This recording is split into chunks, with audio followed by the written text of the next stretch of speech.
we were real young when we started Term and I, and then it was like we would record songs, but we were like still in the learning stages.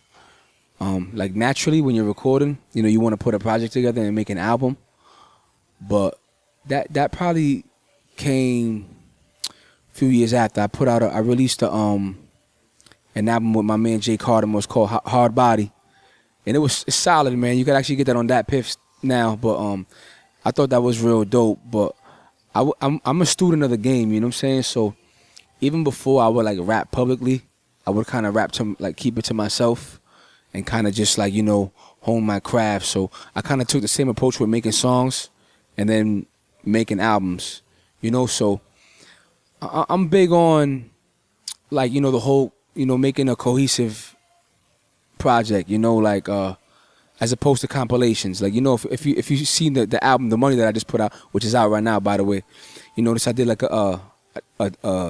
it's called The Money, but I did a theme behind it, the motive of nearly everybody, and I kind of like did a and B side on the track list. It's like dollars and cents, and then the album packaging is like a wallet.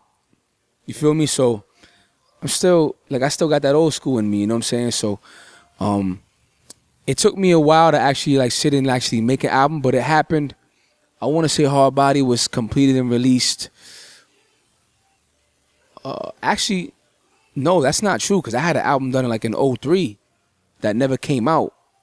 You know what's funny is I had signed a deal with was it John Rifkin had a label, Steve's brother, with Caution Daily.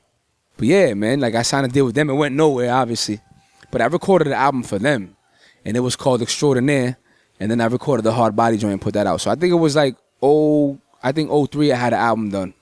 It's completely different because when I had first of all, when Statik decided he wanted to redo it, he didn't even hear it. He didn't even listen to it. It was just like, yo, because, these days, like, for political reasons, you got to have, the certain names on it and whatnot. And he wanted to handle the bulk of the production, which I was happy about, you know what I'm saying? So, like, he had, like, out of, like, 13, 14 joints, I think he had produced, like, one. And he was like, nah, we're not going to put it out like that. So it worked out best for everybody that way, really, you know what I'm saying? So otherwise I would have had that other joint, which I thought was cool, but it wasn't this one. It wasn't Preem and Buck and Ninth and all that. When he decided that we were going to do it again, I decided to make it almost a concept album. So it definitely was different. It was real bar heavy and just, a lot of like battle records, you know what I'm saying, so to speak. But like when I switched it, I decided to do like half and half. I wanted to do a conceptual joint, but I still wanted to show that I had the bars, you know what I'm saying? So it was completely different. I'm usually inspired by music. The majority of the time, I usually don't write without music. I hear a beat, it inspires me, and it kind of starts talking to me, so to speak. And whatever it tells me is what you hear me say. That's pretty much how my process, you know what I'm saying? I made conceptual records based around the money topic that didn't have to do with just spending money and blowing money and being ignorant like that.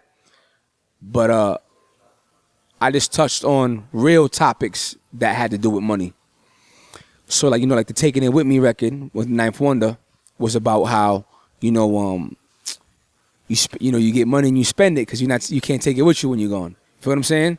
So that was one of the joints. And then we have the Money and Blood record, which was a spin on when Biggie said money and blood don't mix, like two dicks and no bitch. It was more of a personal record.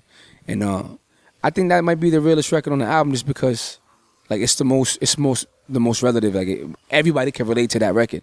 You either on one end or you're on the other end. No matter what, the bottom line is always money. When somebody does you a favor, you might think they're trying to help you, but it always benefits them at the end of the day. You see what I'm saying? And 90% of the time, the bottom line is money. Oh, Premier, the headquarters experience, that's by far, going, sitting with Preem and building with Preem.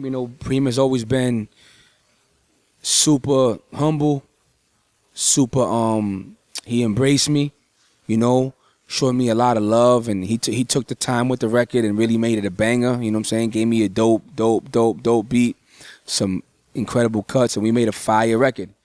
So that was the best part, being in that booth, and thank God I did it, because, we all know headquarters is no longer there. You feel me? So that experience by far. It's not even close. My favorite song on the album's got to be. I like you know what I like to pick two because I like to pick one from each side. You know what I'm saying? I have a record called Go Time on the album with Action Bronson and Statik produced it, and it just has that Hoodies and Tim's feel, like that mob woo feel, and there's nothing fancy about it. You know, we just rapping, and the hook is fire, and the beat is knocking, and I just feel like that just makes it incredible.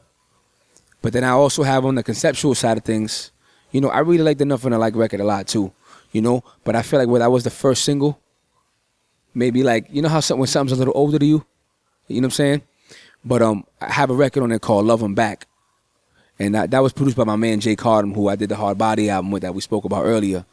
And it's pretty much Love 'Em Back. The concept of that is just like, you know, you cannot genuinely hate somebody without having loved them first. You understand what I'm saying? So it's like your haters, they really love you. You know what I mean? So it's really like my thing was, you hate me, I love you back. You know what I mean? Like, God forgive him, I love him back. That's the concept of that record. And I really, really like that joint because that shit is like, it's just an honest, real record, you know? So I don't want to shove this album down the throat of somebody who likes, you know, the radio records, the now sound. You know what I'm saying? I don't want to, the trap records and all that. You know what I'm saying? Like, I'm not opposed to that. Like, there's a time and place. I listen to that shit too, you know? But as far as what I make, I stick to what I know. That's the traditional boom bap shit. So if you love that sound, if you appreciate that sound, I think when you listen to this album, it's refreshing. You know what I'm saying? Solid production. I think the production on the album is very good. The lyrics, I think, are very good. I mean, I feel like I rap well. You know what I mean? You have to in this game. You know what I'm saying? If you don't, you're doing the wrong shit. So I think it's definitely, the first word that comes to mind is refreshing. Like, all right, word, damn, this shit still lives. You know what I'm saying? And it's not to say that that there's nobody doing it. But, you know, I think you get the drift, you know what I mean? The name of the album is called M.O.N.E.Y. It's the motive of nearly everybody, yo. Get that on your iTunes, Google Play, Amazon. It's also in the stores, you know what I'm saying?